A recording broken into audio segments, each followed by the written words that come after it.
It was funny, well, not funny, like everything but funny seeing like trending on Twitter this week, like Alex Jones and then Pfizer lying and they're not paying a cent, right? Exactly. I mean, who has hurt more people with their lies, Alex Jones or Pfizer? I mean, that's not even close. And they're not only are they not getting fined, they're they're being enriched.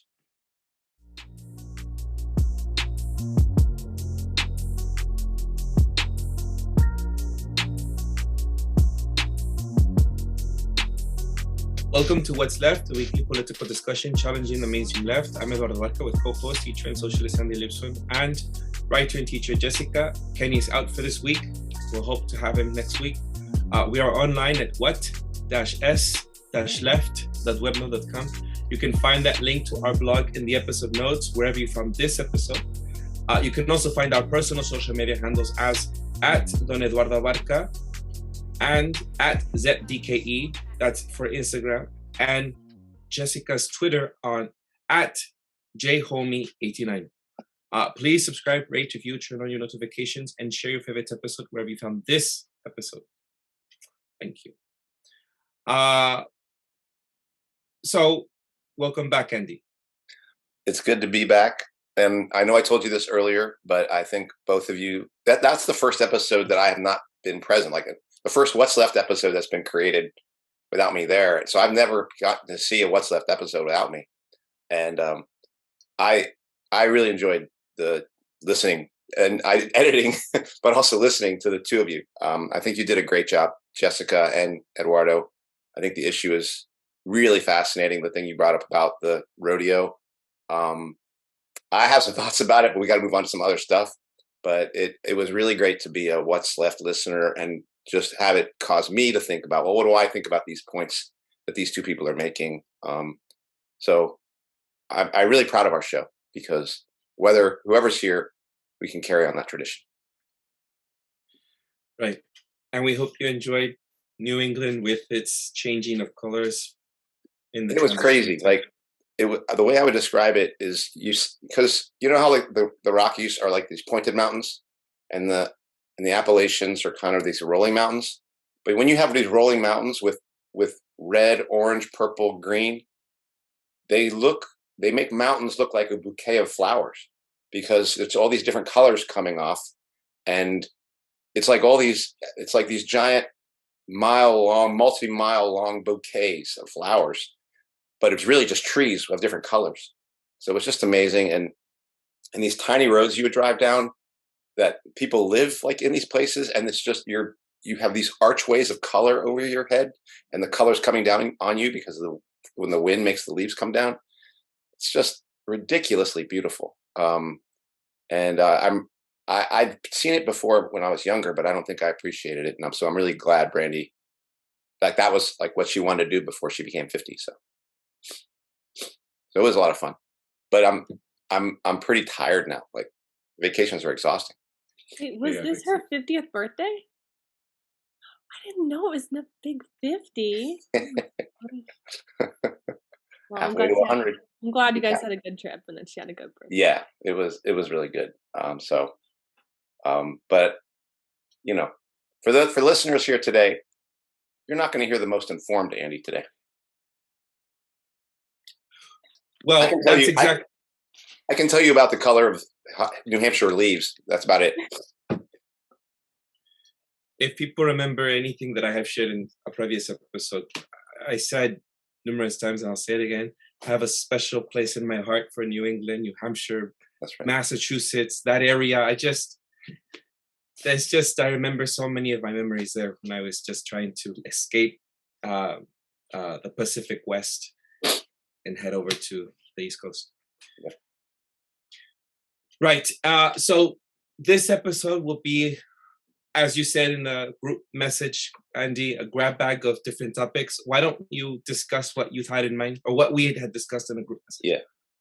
Yeah. So initially, and we will do this, a person who we've interviewed before, Dea, from what's the group called? How, Eduardo, Mission Latino Mothers. Yeah, the Mission Mothers of the Mission District. Yes. Yeah. She's part of that. She's part of, and we've interviewed her around organizing with families for reopening schools. We've interviewed her around the collapse of, her school at Everett.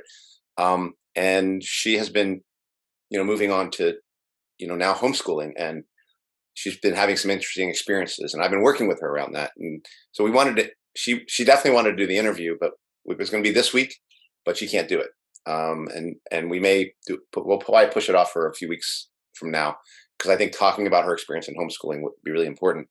So that left us with like, okay, well, what should we talk about? And what I am really curious about is all of us, I suspect all of us are paying attention to something in the news or something in the world, culturally, politically, whatever. I know I've got my thing, and it's about Ukraine and Russia, United States and NATO, and the Nord Stream pipeline and stuff like that. But I'm really curious what Jessica's kind of almost hobby it is, what she's been looking at and what you've been looking at. And I thought we might just share that here and see where that conversation takes us. It'll, in some ways, I think it'll just be a grab bag, like you said, of things. But I also have some thoughts I want to share about the thing I'm looking at, and see how you would respond, or what kind of responses I get from you in that, and do the same for you. Sure. Who starts? I think Andy should open because he already told us his topic. Mm-hmm. Okay. Well, so yeah, that's true. So in all the stuff we've been like, we looked at the Biden biotech stuff and everything we've been looking at throughout these last months. I have been keeping my eye on what's been going on in Ukraine. And first I want to say why. And that's because I do believe, I personally feel like I'm watching a slow motion World War III play out. And I still remember back in the day when I said that, Russia would not do what they were going to do, and they did it. And Jessica said, well, yeah, World War III. And I was like, I kind of couldn't believe it, but that is really, I think it is what I believe is unfolding before us. And so for me, this issue, feels like it could turn the table over on every other issue we're dealing with. Even the digital prison shit, which I think is awful. But I feel like if this thing really continues to go forward, I feel like it just can alter everything about the terrain that we live in, if it actually unfolds in the way that I'm afraid it will unfold. And I recognize there's people out there and listeners who think it's a psyop, who think that both sides are trying to frighten us into that. That you're welcome to think that. That's not how I look at it. And I think there are psyop elements of it, but it's not, to me, I take very sincerely the idea that these two nuclear powers are prepared to, they're in this to win, and they cannot lose. And they will not lose without making the rest of the world lose. And so that's why I pay attention to it. And it's just, all the different things that are taking place there as I watch, like, the people who I listen to often are probably more like they sound like they're pro-Russian, because they're critical of NATO, they're critical of the United States. They recognize Ukraine as basically being used as a proxy, as a U.S. proxy to fight Russia, and they recognize that it's the U.S. versus Russia, and U.S. NATO versus Russia, and maybe even China. But they often will talk like, this is just around the corner, Ukraine's going to collapse and things like that. And it doesn't happen. Like in September, there was a lot of people who were critical of the United States who felt like that Russia was inexorably going to push Ukraine kind of off the board and get them to fold. And even people were talking about Zelensky being a coup d'etat taking place because the pressure on the Ukrainian military was building up so much. And then they were talking about how the offensive that Ukraine kept on talking about never really materialized. Well, it did and it didn't. Of course, we heard from the mainstream media about these offensives and how Russia's on the run, things like that, which is also a lie. But I just feel like there's two sides. Who the mainstream media wants the U.S. to win, and the critics, who I largely follow, feel like if Russia wins, we'll be better off. That's not true. There's no victory here, in my opinion. I'm not a pacifist. We will have to stop the war, we in the U.S. will have to stop this war by making war on our own ruling class, and that's true of the Russian working class in Russia. Both of them are going to have to be taken down. But nevertheless, both sides will think that their side's right on the cusp of victory, and I just don't. It's weird to watch this thing unfold and to see how each side has to escalate ever more firmly. Like when the U.S. felt like it was back down, it had to push its weapons and push more weapon systems into Ukraine. It has now more deliberately trying to bring Poland into the fold. It is now being more deliberate in terms of not just the weapon systems, but the use of direct NATO intervention to do offensives against Russia. And that's what has led to some of the seeming success of these offensives, although I think they're being exaggerated. But secondly, those who said Russia was going to just take over, who felt like it was going to be over by September or August, September or October. Now they're having to now what Russia had to do was basically remobilize another 300,000 troops so they could begin to build for a new offensive. And the U.S., in the face of Russia doing this, some of its aggression, goes out and blows up the Nord Stream pipeline, which I think was a massive, and the Crimean Bridge, which is a massive escalation, the Nord Stream pipeline in particular. And even it raises questions about why is the U.S. not only fucking with Russia, but they're actually screwing up Germany. Like, I think there are questions that come up around that, which I'd like to take on here today. But what I see is each side having to keep bringing more things to the table in order to keep the game going. And that, to me, reminds me of World War I and World War II.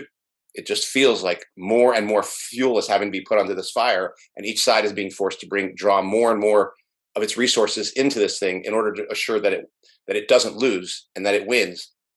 But in my mind, neither side can win, because they will have to literally destroy the other. They will have to leave the other one a cinder. And that just means that we have to have a nuclear war to get this resolved if capitalism is still in place. That's how I feel about it. So that's my first thing I could say about some of this stuff. I mean, didn't Russia state today, I think it was, that if the Ukraine were to join NATO, that it would be World War III. There would be World War III. That's what I read. This isn't something that we're just speculating. This is something they clearly stated. And just to be clear, there are people, even these discussions happening right now in the U.S. ruling class, is how much Putin is bluffing or not with that. Biden said, hey, he's not bluffing. There's other people who say he kind of is bluffing. I'm not even sure if Biden is being honest when he's saying he is bluffing. So that is one of the questions that is confusing, is to say what does the U.S. really think? My opinion is, I don't think empires ultimately can just be wiped off the map unless they do everything they can to keep themselves afloat. That's true for the U.S. and that's true for Russia. So in a sense, I think they can't bluff, because they're willing to destroy the planet, or just destroy the planet for humans, if it means that they have the chance of keeping themselves afloat. Andy, I wonder, do you have any thoughts on the referendums, right? That just I forgot to mention those. Those are big deals, because basically Russia is making it so that they know that basically the U.S. is trying to bleed them. And so what they're pushing the U.S. to do is, okay, you're going to bleed us by making us fight in Donetsk or various parts of the Donbass. Well, we're going to claim those parts of Donbass, and the referendums now make them part of Russia. So now what we're going to say to the United States is, you're going to come into Russia and attack us. That means you're not attacking our allies, you're attacking us. So this allows the Russia to basically no longer use the pretext of NATO at the border, because NATO is literally, they're pushing their border outwards, moving into farther into Ukraine. And that means any attempt by the United States or NATO or their Ukrainian proxies to attack them is a direct attack on Russian soil. So now Russia can basically act like they are being directly attacked. And it's a wise move. But it speaks to the nature of the escalation. And that was that referendum. That was the thing. That was the basis for the Nord Stream pipeline attack. I'd forgotten that. Yeah, I mean, I don't disagree with you. I don't think I do think, like, I did follow a little bit of the coverage from like people who were actually on the ground, journalists who were actually on the ground there during the referendum, because obviously, you know, the U.S. media was putting out this narrative that, like, you know, it was just all voting at gunpoint and all this bullshit. Um, and as much as like it makes sense what you're saying, like from a geopolitical framework. But I do think, like, for those people who are actually voting in those referendums, I mean, this was like 8+ years coming, right? So it's, I mean, it's, if your analysis kind of holds to be true, it's just, I guess it's just that much more like awful sort of poetic injustice, right? That like they finally get to determine, you know, at least to a degree, like their own sovereignty, right? And the majority of people there do want to be part of Russia. But in a way, right, it's just like kind of ends up playing into the hands of a potential escalation in world war. Yeah, and I'm glad you're putting it the way you put it, because, for my opinion, these are sham elections, just like our elections are sham elections, because they are driven politically by Russia or by the United States. The elections in Ukraine are sham elections. The elections in the United States are sham elections. The elections in Russia are sham elections. See, that's compost. Compost. But I have to say that I feel like the people who are being liberated by Russia, I don't believe that there's any liberation there. This is a war between two capitalist centers, two empires. So they're not interested in liberation. They are interested in victory. They are interested in expansion. These are two expansionist powers. I don't care about the Russian expansionist power. My job is to stop my expansionist power, because they are, in my opinion, they're driven by capitalism, not by Putin and Biden or Obama or Trump. It's driven by a system. So that I don't trip about I don't even trip about the Ukrainian Nazis, because the Ukrainian, when they trip about, they say, oh, the Ukrainian Nazis. Well, I'm sorry, like, you got Nazis in the United States, you got Nazis who you've got people who are racist, like nationalists on all sides. Like that Nazism, that fascism thing is just a feature of capitalism in crisis. So there's no right on this. They're all wrong. The only right of it is these powers have to be taken down by their own people. And that's not going to happen out of Ukraine, either on the Donbass section or the Western Ukraine. It's going to happen in the home countries of the empires that are creating all these problems. And the biggest problem, I think, is being created by the United States and NATO. But China and Russia are not liberators here. They are just looking to the multipolar world that everyone's talking about. They don't want they want the unipolar world of China and Russia run it. And they're not going to get it, because that's not the way capitalism works. It has a tendency toward monopoly, but it can never achieve monopoly. It will always disintegrate in the context of the competitions between monopolies. So I don't know if that makes any sense, but I don't really worry about whether those were free elections, because they're not free elections. They are held under gunpoint.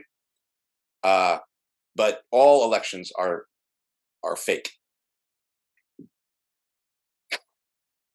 What do you got, Eduardo? All elections are just fake. Unless we have our own, like, real revolutions. I mean, and I don't know how we're gonna decide things, but it ain't gonna be the way that things are being decided now. As elections are happening in Brazil, as elections are happening here in the USA,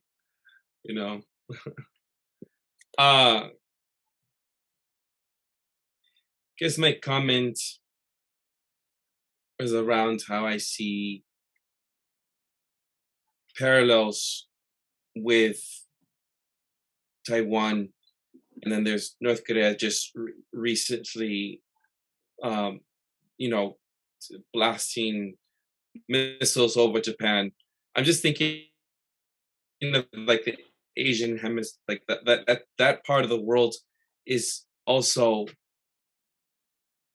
like,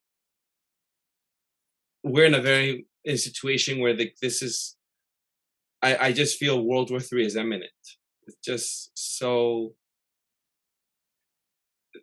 the competition around power and who is going to lead is I feel this is the time where it's like, again, this just multiple nations are competing for this.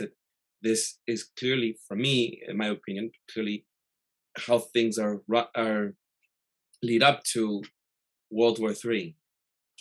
I don't see, like, it's not just happening one area of the world, it's happening with multiple stronghold, powerful nations. So it's not like I just don't see how people think or dismissive that it's like some psyop or. I mean, since I do talk and respect people who do see it as more like that way, I think I get it. I just don't. That's not the framework in which I see the world.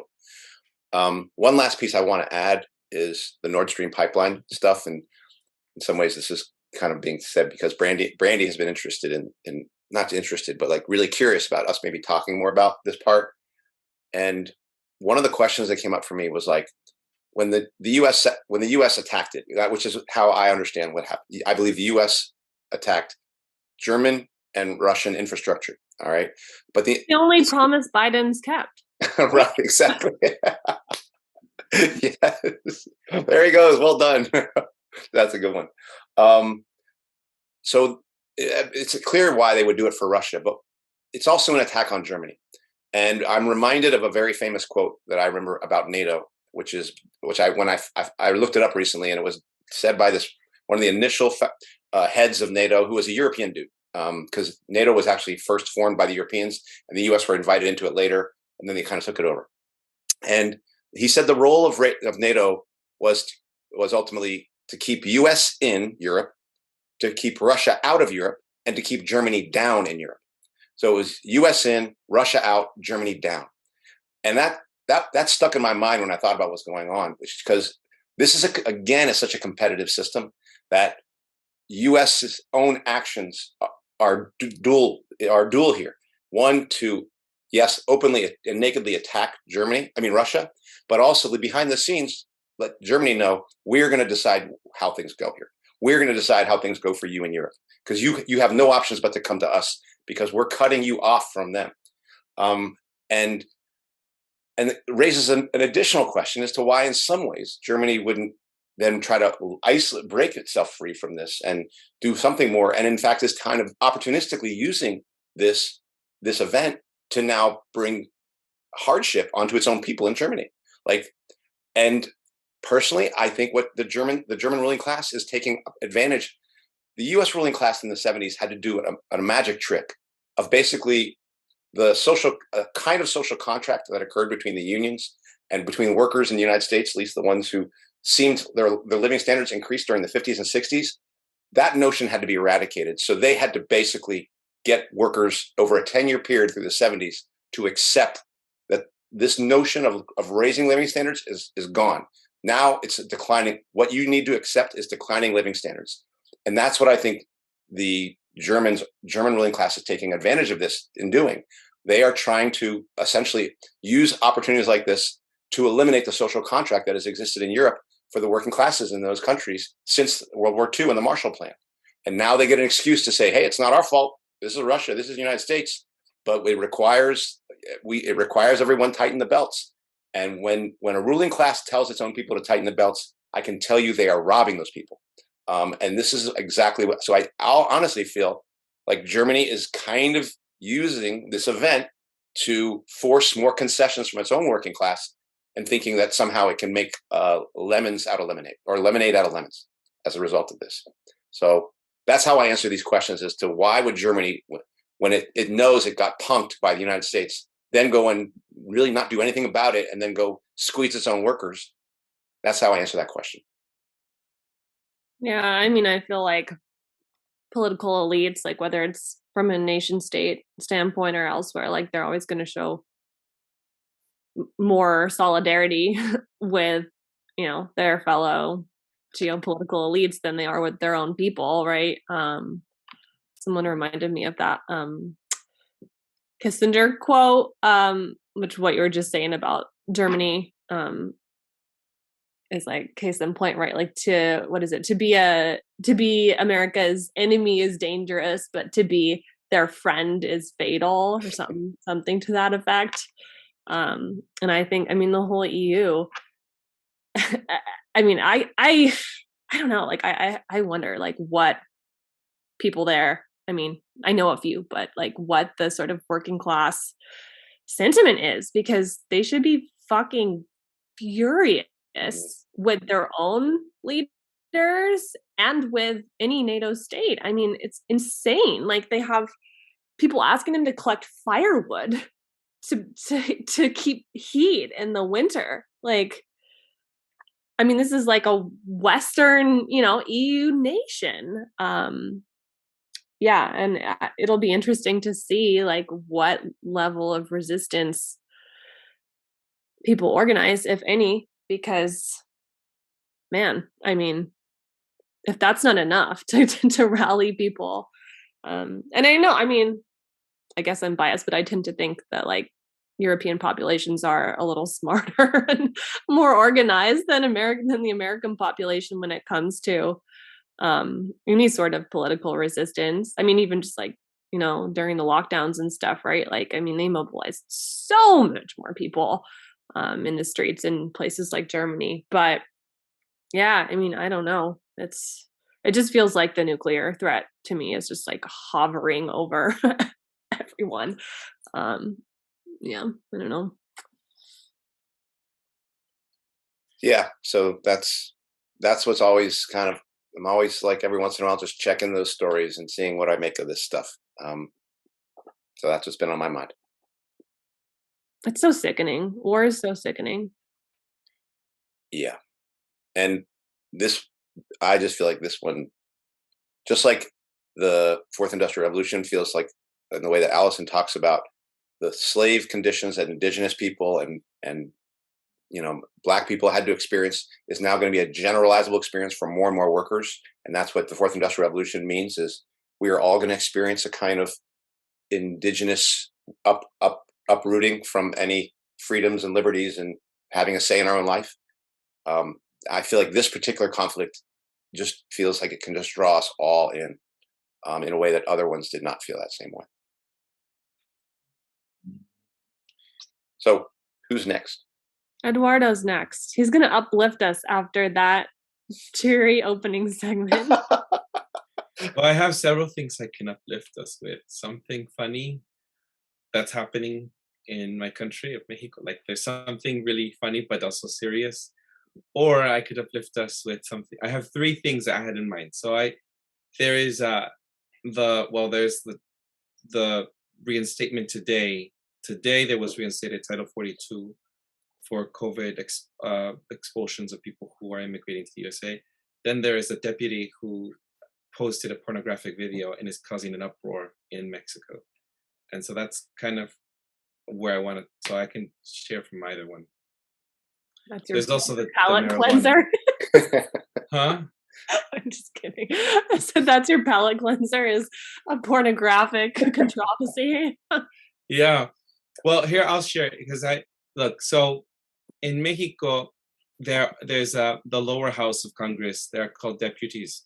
And I'm not going to go into specifics how we vote them in, but let's see if I just, right. So there's this woman named Maria Clemente from the same party of Andrés Manuel López Obrador. And she posted this video the 30th of September on Twitter of like sort of a pornographic video, and it's explicit content. And everyone is uproar about this video. Everyone's in an uproar about how could a person in Congress be posting something like that. And she said, well, sorry, just to clarify, it's like she's in the video. She's in the video. She's actually performing oral sex. So, well, on the following day, she posted like a sneak, like she said, oh, be ready for a sneak peek for the following day. So on Saturday, so the 1st of October. Well, it's caused so much controversy in Mexico. Everyone is saying, how could someone in an official office be posting something like this? A federal deputy in Mexico City who made history in 2001 when she and another politician became the first trans people to be elected in the country's Congress. Well, she says that she's in her right because, and this is what's important to me out of this story, more than anything, which I think is important for us here in the audience. She says, why should I stop doing what I do as a sex worker if she's trying to bring to light this issue? Why should I stop doing what I do if I'm a whore and that's my work? And other deputies, other people in Congress are CEOs, they're in their law firms, they're stealing people's money, they're allowed to do their work alongside being a deputy. Corrupt officials doing other stuff. I mean, they're allowed to do this stuff, and I'm not allowed to be a whore. So she comes out saying there has to be more. If she's going to be, there's the hypocrisy, the double standard. If she's going to have to stop being a sex worker, then everyone else should stop execute or doing their line of work as well, because they're not. So because she's asked, are you not being paid enough as a deputy? And she says, well, are you asking the same question to the people who are in CEOs as their deputies? Are they not getting paid enough as a deputy in Congress? So why am I the only one who's being targeted? So I appreciate it's kind of like moving away from Ukraine and that very dark topic to this, just about people who I think are trying to stir up the pot of how things are run in Congress, how things are run in the government in Mexico, and she's bringing to light just anybody who is working on the streets should be given an alternative, or should be given at least stop being criminalized for what their work is, and also just the stigma that comes around it. So it's just something that I found interesting, and it's it's causing debate in Mexico, and people feel like, oh my God, what is she doing? Why, people could try to tag her as like trying to figure out ways, not tag her, excuse me. They're trying to figure out ways that she should step down because she's doing something that's not correct in society, like or correct as a congressperson. So there's a lot of debates around it, and I just thought it was interesting and different from what Andy is sharing. And I don't know if I wanted to share it here, but I thought, well, since we're going to change the topic, whatever. So it's something that I just been keeping up on.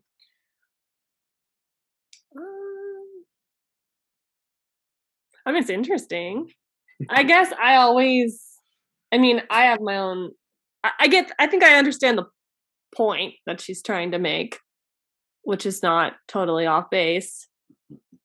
I mean, I have my own opinions about just pornography in general. But I don't know. I guess when it's a politician, I'm always a little bit like, I just feel like sex scandals, like of any kind, even in this case, obviously, like she put the video out purposefully, whereas in America we're sort of used to like something coming out, right? But I mean, in either case, I guess I always just kind of feel like it's a distraction, and like to me, it's like, well, as long as you're not hurting people, I don't really give a fuck like what kind of sex you're having with who, and whether you're filming it or when people can't eat and you have people crossing the jungle, right, with their kids. So yeah, I mean, I guess that's kind of just where mine go, like without knowing anything more than Eduardo just shared. Yeah. Eduardo, you want to respond? Because I was gonna. No, I don't have much to respond. It's something I thought would be. Yeah. People just eat it up though. Like they're just like, oh my God, like it's just an energy harvest. It's like voting. Yeah, that's the thing that comes to mind for me, and I do agree with Jessica's point that she makes, that this politicians point is actually true, but it's irrelevant, because what it looks like is a spectacle is being created to draw people into either side of this thing, and neither of the sides is really looking at any of the issues that are actually going to matter to people in Mexico or the United States or in the world. And it just reminds me of the way that politics are done in art. It shows me the spectacle that politics have become and the distraction that they have become in the way of getting people to focus on these important, in some ways, seemingly principled points, but there's something about it that's empty and that feels like it's a charade, an illusion, and an illusion on both sides, right? Those people who get to say, "Look, these are important political positions people are taking," like we can't just have anybody sitting in these houses in the Congress, and like they get to pretend that there's something like respectable in that. And then the other people get to pretend that they're actually putting a kind of resistance to it, while at the very same time distracting from the actual things that people need to do, which is basically say, this whole thing is a show. This whole thing has to go. Both sides are looking to attack you. So, that to me is what is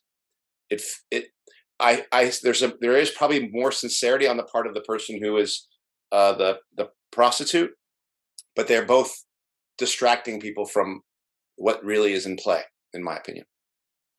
Do you think that the public response would be different if it were a man circulating like a sex video? I just mean, I'm asking Eduardo mostly because I know it's. I think I think what I find, this is just something it's making a lot of, like, it's trending, and I just thought it would be something that because it's in people's minds right now, I thought I'd just share it very quickly. There is something I would like to share that's also about surveillance that's happening, but this is sort of like candy to our podcast about like, okay. So I do think there would be a difference in the way that men, right, would be sharing it. People are attacking her, but I think what I love about it, just that I'm like, like there is no shame. There's nothing around like, you know what? If people can be doing their double standard about, you're a congressperson, you're not supposed to be working, then I'm just going to show light to how Congress people are corrupt and are also doing other jobs besides what they're supposed to be doing, legislating. Something else could be said about that, but I'm not saying. But just the fact that politicians are hypocrites is what she's trying to bring to light. What's most important is what's just been revealed this week, which is there have been a massive hack called from a group called Guacamaya in Mexico that has leaked information about the military being in cahoots with the cartels in Mexico, as well as U.S. American officials that have been supportive of the Mexican military. And what I think this is really important is to see how they've surveilled the Zapatista movement. However anyone feels about the Zapatista movement, I have some issues around it, but I still feel I'm pretty supportive of them. I love what their project and it's not just a project, that's very diminishing. I feel it's become a strong resistance movement in Mexico and Chiapas that we could maybe do a whole in-depth episode about, but they've been heavily surveilled on. And this is what this massive leak has concluded. Like, officials in the country's cartels, you should be focusing what's happening with that instead of focusing on what's happening with the Zapatista movement.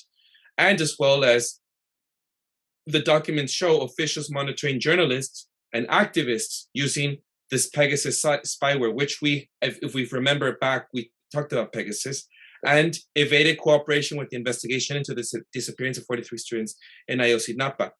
I mean, Ayotzinapa, which happened in Guerrero, was something that we in Mexico was important because it showed the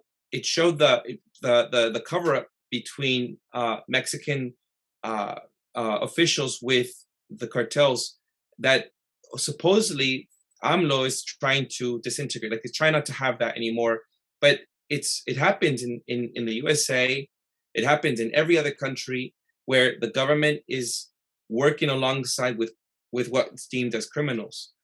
And These documents have also reported that the military sold grenades to drug cartels.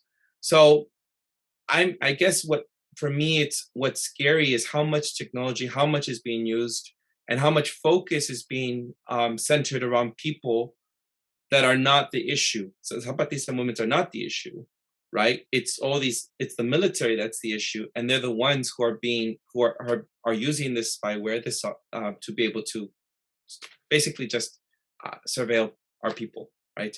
That is something I'm worried about, and alongside with more registering, more documentation, more trying to of Venezuelans and other immigrants. Today there was another release of information by the White House on trying to corral immigrants to enter certain entry points, specifically using the Title 42 program in order that's to expel anybody who's trying to enter who is not COVID ready or anything around vaccinations, registering them, documenting folks, and only allowing up to 24,000 Venezuelans. If I don't remember, I don't want to say a wrong number. Yes, all right. The Biden administration has reached a deal with Mexico that will allow for 24,000 Venezuelan migrants with financial sponsors to enter the USA, and expelling others who don't meet the economic criteria who cross the border outside of a port of entry. And the US will expel those migrants to Mexico under the pandemic era Title 42 program. This comes amid reports that Biden administration is preparing to scale down sanctions on Venezuela to allow the Chevron Corporation to resume, of course, pumping oil there. So surveillance, tracking people, it's just more of what we've discussed. And that's what because I keep the pulse of what's happening in Mexico and immigration recently, around immigration. That's something that's like, these restrictions, this tracking of people's movements, tracking of what people are doing with resistance. That's just a reflection of what's to come for us if we organize, Who knows what the USA is, if they're using Pegasus or what other spyware are being used on us and how monitoring. I mean, if this was hacked and this was leaked, if whatever comes to light, if someone was to hack the military operations, who knows what we'd find? Stuff that we've speculated here before, it wouldn't be a surprise to us here on What's Left, but it would be important for us to see that if this is something that we can see, it's not anything conspiratorial, right? Like we're really, even with like the whole, I think of this is gonna be like hard on people on the left, but even the whole thing that happened with the 6th of January, it's not like I'm in agreement with the people that went after Congress, but after seeing how organized and how video footage was taken, how much there was an emphasis on this uprising, the way that it was just monitored and attacking and getting people, like, I don't know, I've said this to you before, Andy, how could we have a movement that, and I'm afraid to say this, like, how can we have a movement that is going to be able to fight the heavily tech funded, very, very prepared and overly militarized, military operations on us, on nosotros, who are going to be fighting that? It's scary to think of that. And I know people focus on Trump supporters, but that is something that it's like an example of what can happen to any resistance, any uprising that happens here in the USA. How much our civil liberties are going to be taken away because you're just being considered a rioter, or you're being considered someone who is, what's the term? They use a term. Well, domestic terrorist. Yeah. No, but there's another term. But yeah. So I was thinking about that as this was leaked. I mean, yeah, I don't know that I have a whole lot of analysis to add, but yeah, I'm sure that this leak is just the tip of the iceberg in terms of what's really going on. And yeah, it's just all the stuff we've been talking about. Just kind of the convergence of the biosecurity state, especially like post 9/11. Now sort of becoming conjoined with biomedical surveillance. Yeah, it's it's bad times for sure. Yeah, and I mean, the first thing I would say is the question you asked, Eduardo, is how can they be using this against the Zapatistas when there's this criminality at all levels?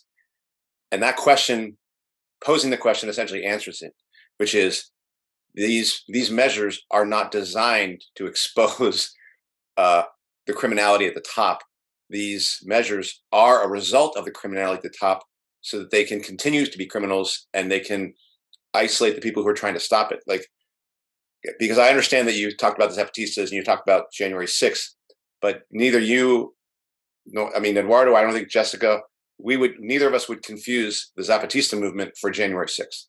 January 6th was largely an FBI creation so that they could then go out and justify the actions that they want to now escalate on the U.S. public, because they worry that there could be a Zapatista-like movement in the United States at some point.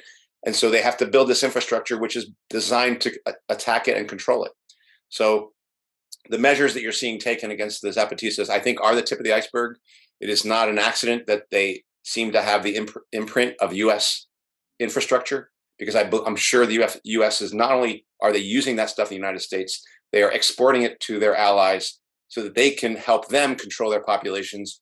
And it's one of the ways the U.S. will build allies in the colonies to say, we will help keep you in power no matter how much you embitter your own population, because we're going to give you these tools that we use to control our own population, but you're going to need us. The U.S. is saying to the ruling class in Mexico, you will still need us, because, by the way, this is our backyard. But I do think that the people who've exposed this hack, and I hadn't heard about it, or had exposed this stuff, like, it reminds me of WikiLeaks and Julian Assange. It's like these elements that are actually going out and exposing things are vital, but I also can see that they're closing the window down on them. It is, I will just say this, if World War III is not where things go, if that is a psyop, then the world you're describing, Eduardo, is the way the world, like, that's the alternative that is being posed for us. So if we don't get destroyed in World War III, then here's what you get. You get this world of prison planet that is going to be very unpleasant for anyone who has any dignity, or who doesn't want to, like, just screw somebody over in order to get ahead, who wants to try to do something together. If that's your way of living, then life's going to become very difficult for you, because the people who've made a living out of screwing people over are going to make it so only they can benefit, and every one of the rest of us has to pay in some way, shape, or form. Yeah, I was listening to an interview the other day with Wyatt Reed, who writes for RT, and he was on the ground. Did you guys hear that suicide bomb that was like a hotel, I think. And he's one of these people who's on that kill list, that Ukrainian kill list, that includes, like Eva Bartlett and lots of journalists. And I was just anecdotal, maybe, or coincidence, but he shared that he basically left his hotel and to get like dinner or something, and came back and missed being hit by the bomb by like a few minutes. So he was like coming back right as it went off, and like, who knows, like, exactly who or what they were aiming for. Allegedly Ukrainian suicide bomb. But he had shared his like location through WhatsApp, like just about an hour or a couple hours before. which I mean, it's probably kind of stupid. Like, no, WhatsApp's not even like, doesn't even pretend to be, right, like any sort of secure app. It's a Facebook app, but it just, I don't know, it just makes me think about like they can put spyware on anything. Like the surveillance technology is so advanced, whether it's Pegasus or whatever, right? Yeah, it just, it feels like just a different world in which to try to organize resistance, right? When you're dealing with just a complete inability to have any sort of secure communications outside of in person. I mean, and even that, right? There's risk. I mean, that's what, Edward Snowden had said about our phones, everything, and with the spyware that's being used to surveillance citizens, that like Pegasus spyware, which is used by governments, and that's in it. That's we covered it. That's technology that was created by the Israelis, right? And there, if I remember, they're created by the Israelis, yes, and they sold to Mexico and sold to other countries in Latin America, and it's just a way that we're going to have to figure out a way to, I don't know. I mean, I feel like that's another thing that we can discuss on Workers and Students for Choice. It's like, what technologies or what things or what can we resist around tech that's going to give us a way to have, not track our calls, not track our passwords, not track our location, because everything is being used to surveillance us. And two, when they combine like spyware and surveillance with all of the like behavioral analytics data stuff that we've covered, like especially related to education, but it's used, in many different capacities. Then you have a situation where it's like, you don't even have to say something. You don't have to be like a dissident. It could be predictive, right? It could be pre-crime. It could be behavior profiling, like any of that. And then you end up, probably in prison, like Julian Assange, right? Yeah, I was discussing this with, I don't know if we're going off, Andy, you can correct me back, but I was just discussing this with Alex, who's living with us here, and he was saying how much, because he's from Venezuela, and he was saying how much he's surprised at how advanced the USA is. But I said to him, we were having a discussion around dissidents, right? Because he was kind of praising the USA in the way that it's the infrastructure and the availability of jobs and stuff. But we had the discussion around how much the competition, the economy, the pressures of trying to survive in this society, and as he will eventually see, are just eventually is like you're just because you're here for the first 2 weeks, you haven't really experienced what it's going to be like like in the service industry, which is what Kenny had shared in an episode that we did together. But it'll get to you. I said it, and then we'll have a discussion again. And I hope by then we'll have this discussion and see how you feel differently about it then. But it's because you're coming from a different point of view, but you'll experience a different way of living here. And he thought about it, and he was saying, like, I just want us to have a world where we just don't have to worry so much about like the day-to-day life. And I said, yeah, but you will worry about it if everything that you do is being monitored. Everything that you do, your daughter's life is being used for her data, and her education is being just limited or restricted or propagandized into what she could learn in school. And so we're having these discussions. But I think that it's what I'm trying to get with that is is it's to him, it's one point of view, and then my point of view sharing with him. I'm hoping that we can build this work together around how it's across any nation that we're going to feel trapped and enslaved. But I'm still trying to get. I'm struggling with him on that conversation, because he's still seeing it as like living day to day. And I think those things are distractions, really. Like, how can you think more beyond about, your needs, and think about your phone monitoring you when you're you're just trying to survive. I don't know, that's something I've been having a discussion with him about. I mean, that's the theme, like throughout all of history with the working class, right? Like, if you can barely feed your kids, how can It's you? just difficult to think beyond that. Yeah, of course. I mean, there has been pretty big resistance even within the U.S. working class under conditions that were a lot worse, in terms of like longer work days and things like that. Mm. I don't think the only barrier. I'm sometimes wondering if it's even the biggest barrier is just people's busyness. I I suspect, and we are moving off the field, but we'll see if we get to Jessica's thing. But I suspect, as I was listening to what you were saying about Alex, is he is among those people who have said there really is no point in thinking about changing this world. Just let that go, because that ain't going to happen. So what is the point of thinking about it? So in a sense, a person thinks, we're not going to change the world.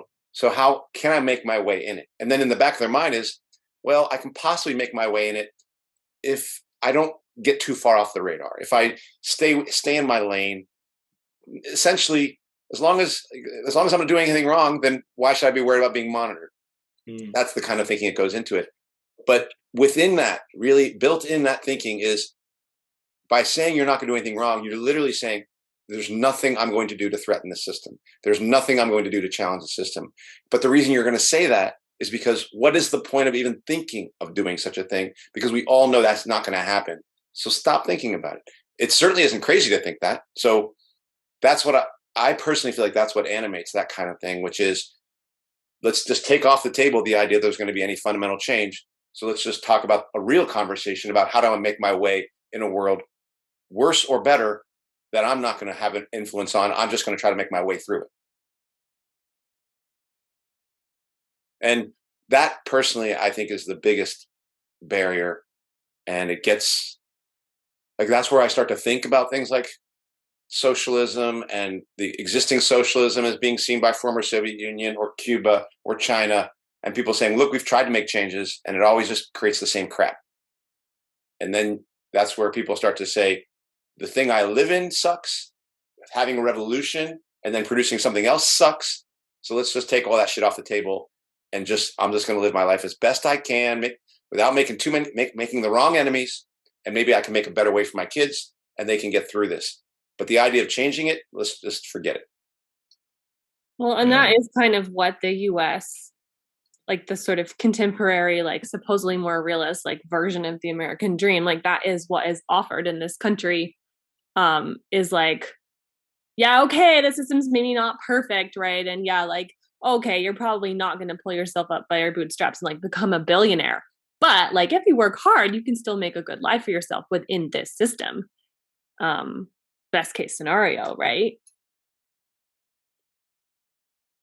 But it is a kind of like colonization of the mind, just sort of another version of that, which we all, to some degree, are, I think, trying to overcome. I mean, even like, with the whole sort of homesteading, like off-grid movement, like there's a part of that I think is like truly people trying to think outside the box and create like a real threat by rejecting the system at large. But I also think there's a good chunk of that mentality that's just like, well, I can just like, unsubscribe, right? And like, oh, like don't fight it, like just leave. and make a good life for yourself and your family and fuck everybody else, right? Like they're just sheep or whatever. Which I don't like that aspect of. Yeah. Like I want to do both. Like I want to reject it and fight as part of the broader, solidarity efforts. Even if I lose. That's why I feel, I'm sorry, we're really going off and you can edit this, Andy. That's how I feel about like leaving public education. I know we didn't get Daya on today, but I feel like my small work back at school is to try to bring teachers and families together to work together. This is my project now, right now. But I don't feel like I want to just leave school entirely and have help Jonathan, my brother, homeschool. Because I feel like there's still, public education is still something worth like using as a vehicle for change, for hopefully, if I don't know, if there's working class unity amongst families and educators. I don't know, you both look very I don't know, man. I just got out of a faculty meeting a couple hours ago and it's so fucking depressing. It's just like a bunch of like former leftists or so-called leftists like complaining and talking about all of these unjust things and how fucked up it is, but then like acknowledging that the system is just not even set up. Like it's impossible to change any of the issues that we're righteously complaining about and are correct about. COVID policies aside, of course, because we're all for those. But like the privatization of it, all of it. But it's just another energy harvest. We're all just like trying to like go through these like administrative processes and legislative processes that we know have never worked before and are unlikely to work. Maybe we get like the tiniest reform. And meanwhile, our students are getting poorer and sicker and dumber and less literate and feeling more helpless. Yeah. While we like take their tuition money and then be like, you're failing. Yeah, I'm pretty much with Jessica on there's nothing here anymore. I mean, I'm in it, but I mean, there's good people, but but the institution itself is has to be dismantled and something else has to be rebuilt, and that to me is my hope of being involved in the homeschool stuff, although we are getting into that hopefully later. Yeah, I'm excited for today's episode. We'll check. Oh, we're done. All right, episodes are in. Jessica, just tell us what you're paying attention to. Well, so I have been reading about Ukraine and Russia as well, but honestly, it makes me feel sick. Like the weapons, like So the two things that have been on my mind. So first, I'll give palate cleansers too. I just think this kind of relates to some of Eduardo's stuff that he brought up. Was like the Assange series of events that just happened in the past week. Well, when we're filming this week, to my knowledge, was like the biggest turnout, at least since he was put in Belmarsh. It's been so long, like I lose track of time, and like I don't know, the events get kind of muddled. But yeah, I mean the mobilization in London. Maybe I'll find some pictures and we can insert them. But they formed like a human chain around Parliament. It looked from the pictures like, I don't know, I saw estimates as high as like 10,000 people just at that London event. And then there were also events all over the States and major cities, not in La Grande. It's party of one, like me and my free Assange bumper sticker. But it was just, I don't know, it was cool to see. I don't know, it feels very bleak. But yeah, I think worth noting that there are a lot of people bringing attention to that issue, and then on the other hand, we've been talking about free speech in a couple of my classes this week. So we had like a big discussion about the Alex Jones verdict today. Not so much from like Alex Jones is good or bad perspective, or at least we kind of tried to sway away from that, but more from like the free speech angle. And I mean, you know, again, it's sort of like this dumb celebrity, like I don't really give a fuck about Jones himself, but goddamn, like almost $1 billion. That's unprecedented. Total sympathy for the parents of those kids. And I personally think while there very likely may have been some fuckery around the coverage, I think the Sandy Hook kids were murdered. But that said, it's a really slippery slope, as we know, right? I think when you take away somebody's right to say something, no matter how conspiratorial or how obscene or offensive, that's one heck of a precedent. And I saw a lot of people kind of comparing figures, and like one that stood out was 2008 economic collapse. I think it was around 60 something $1 million was the most money that any financial executive responsible for the 2008 financial crisis was made to pay, versus 900 and whatever it is, almost $1 billion. So yeah, I don't know what to think about the sort of free speech stuff.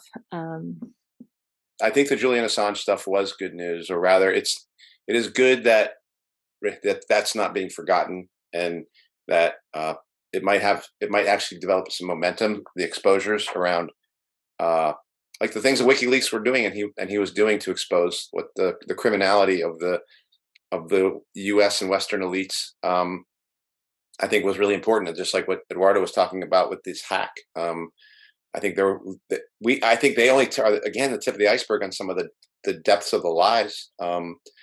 But those things have the attempt to put those people in jail has to be fought, for the idea of freeing our speech, not free speech in this system, because I don't think it exists, but allowing us to speak freely so that we can change the world.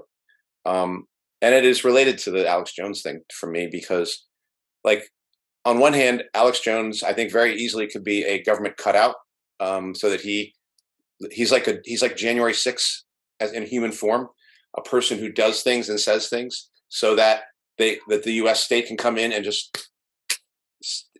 So it's not really bad for Alex Jones. It's bad for the rest of us that they created a character who will then be used to be gone after. If you think about all the censorship that has happened, Alex Jones and attacking Alex Jones was the model for how they would then reintroduce censorship for everyone. And we said it was going to attack the left, but of course they went after the right as well. But they kind of use the Alex Jones model, and I think the same thing here. It's an absurd thing to allow the New York Times and the mainstream media, which literally put forward lies that killed hundreds of millions of people, in all these wars and the war in Iraq and things like that, then they don't pay a cent. And to think that the U.S. ruling class cares about the Sandy Hook parents and their feelings, and they're going to use $1 billion price tag, that $1 billion price tag has nothing to do with some kind of crime or some kind of speech or some kind of hurt feelings. It has everything to do with saying, we are not going to allow regular people to speak their mind. And and we're going to have a tool, all sorts of tools to threaten you into shutting the fuck up. If Alex Jones is legit, they're doing it. And if Alex Jones is their agent, they're doing it. They are using him one way or the other to send a message that you are not free to speak.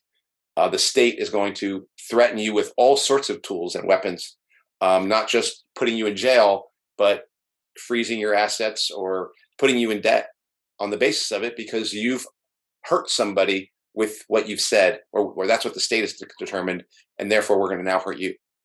So it's nothing. It's the same thing about Pegasus. It's the same thing that we've seen with the Zapatistas.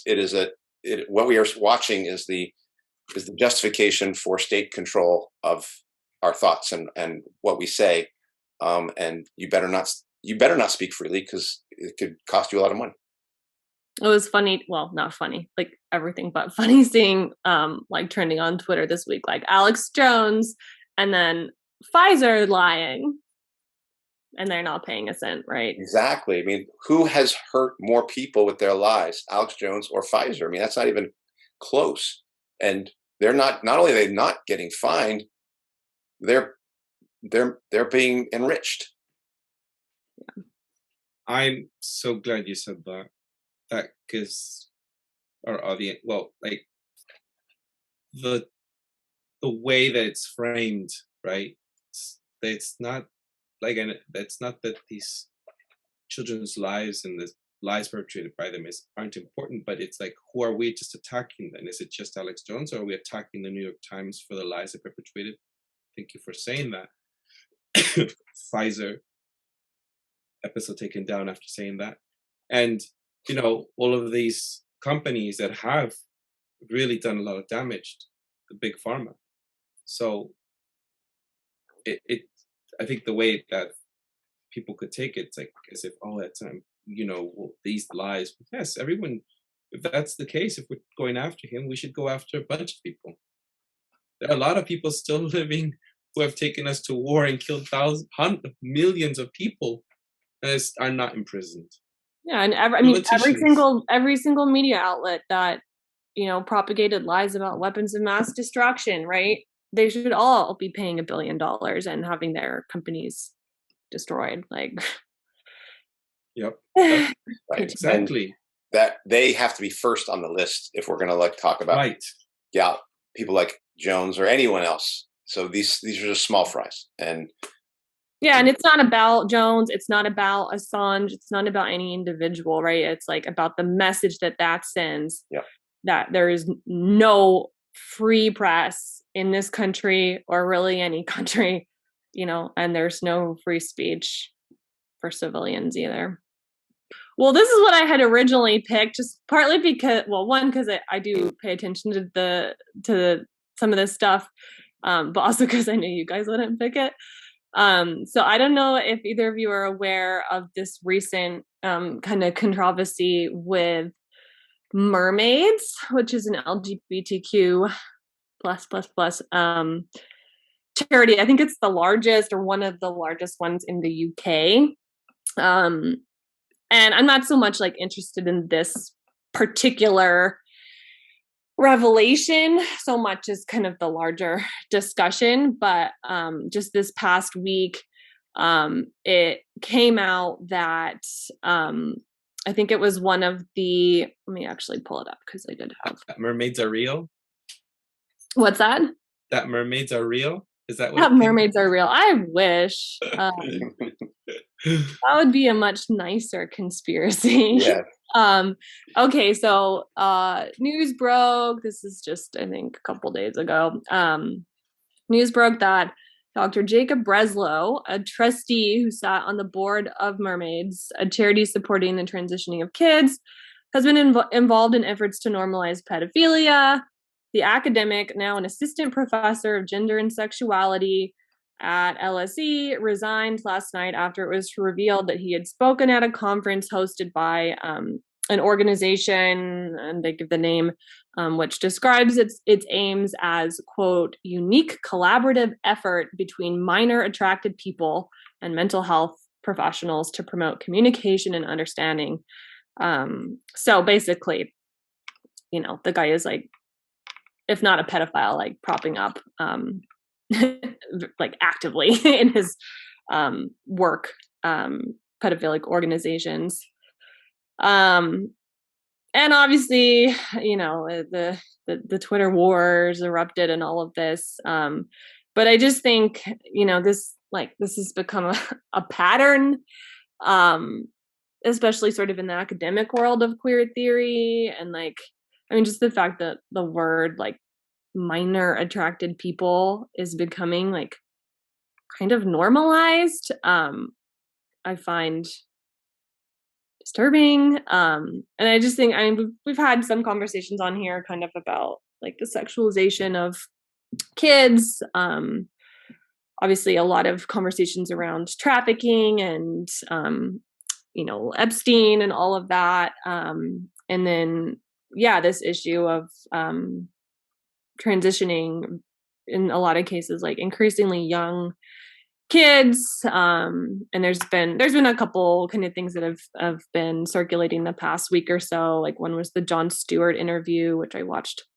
a very, very, very small amount of, where he was sort of doing this, like supposed to be like a gotcha interview with, I forget her name, the Arkansas governor, right? And they got a lot of heat earlier this year, I can't keep track of time, for, quote unquote, like anti-trans or like denying trans people healthcare, right? By which they mean, not having insurance companies like pay for 12-year-olds to have double mastectomies, et cetera, et cetera.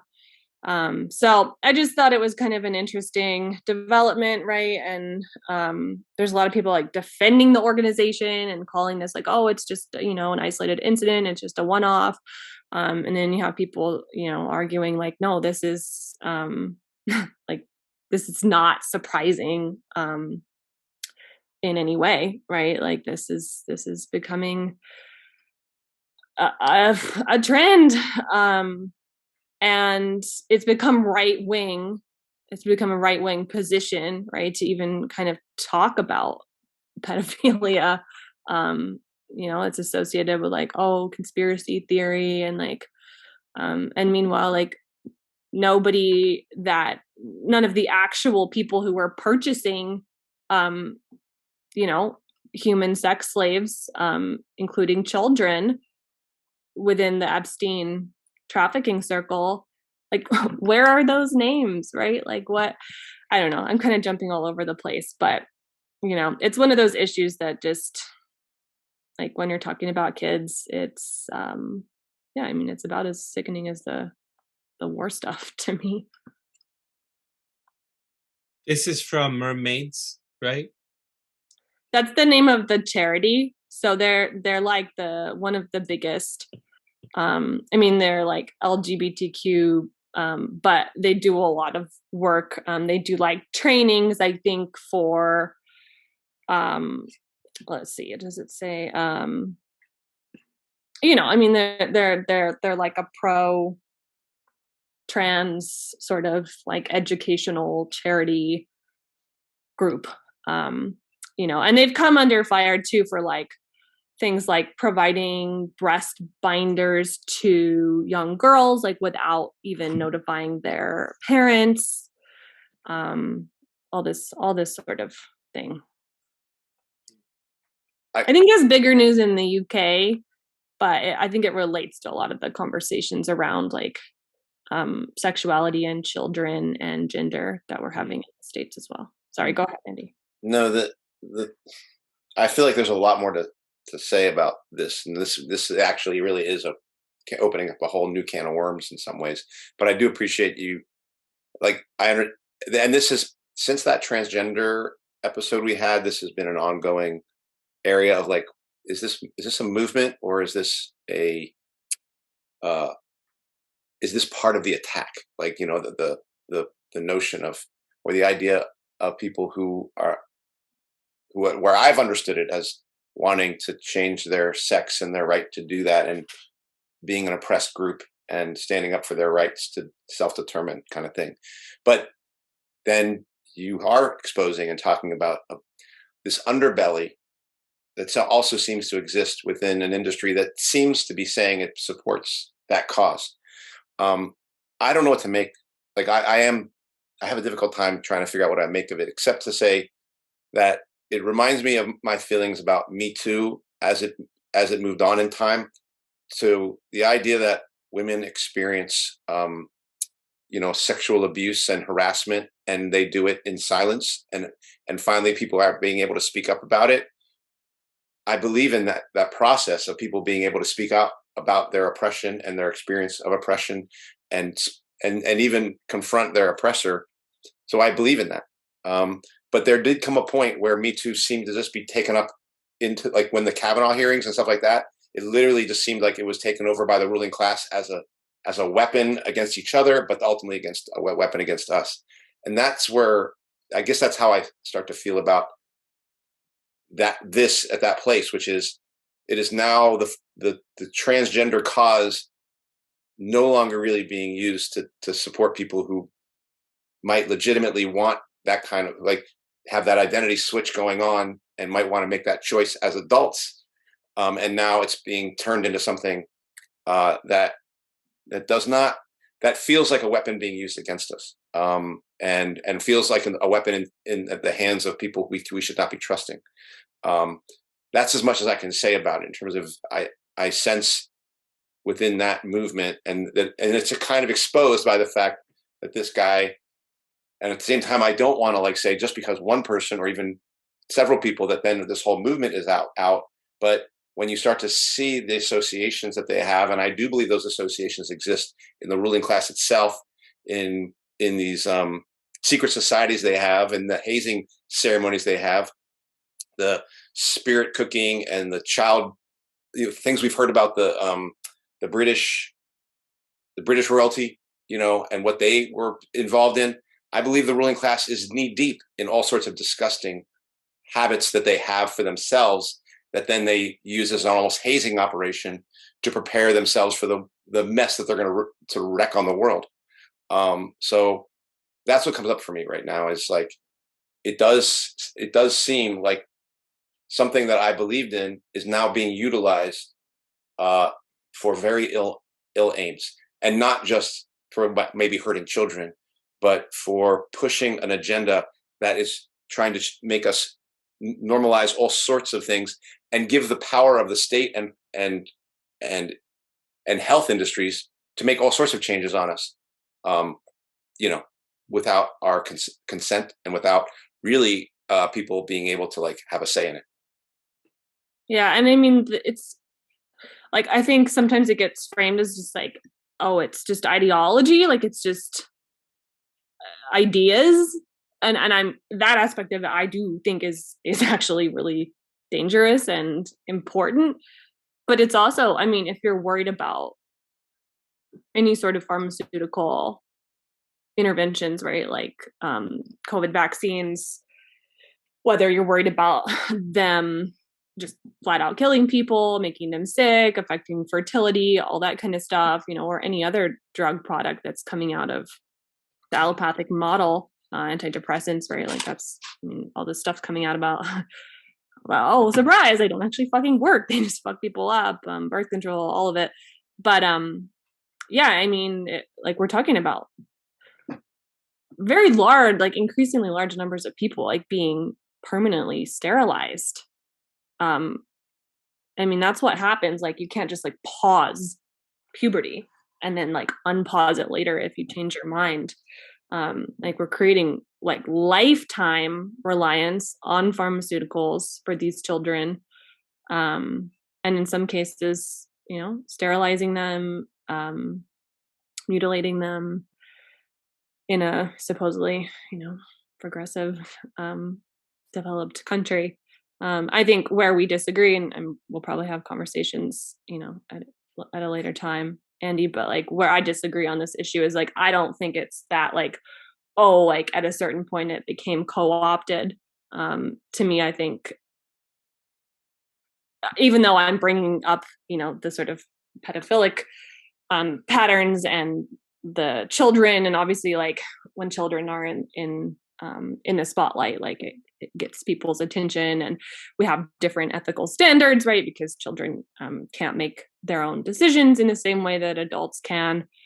But I mean, I just think the misogyny and, like, the homophobia and the transhumanism are baked into trans ideology, like, regardless of whether we're talking about children or adults, which is that's where we get taken off YouTube probably. But yeah, I don't know, TBD, I guess. Eduardo, do you have thoughts? I'm sure you do. I do. Just for the end of this episode, I think we opened up a whole different, I I wasn't a part of the discussion when you all had that conversation around trans humanism and the movement. Like, when I listened to that episode, it made me wonder if I had actually examined my stance on trans issues or other just issues around the stuff that you brought up just now, like misogyny and homophobia and all of that. Like, I have not sure if I just slipped right into the movement of the left of just accepting a lot of the things that I was told, and maybe I need to cross-examine some of the things that I stand for and see where I disagree with that stance or not, or have to examine. So this just makes me think about that. There's this trans woman named, I think she's a conservative, Blair. Do you know, Jess? Well, she's a trans woman, but she's against having kids use these like hormone. Well, a lot of adult, people who consider themselves trans are like against a lot of it. So anyhow, I feel like we're going way off topic, but I just want to say, like, there's a lot I think I'd like to get prepared and start examining where I'm at with this. Maybe I haven't delved into it.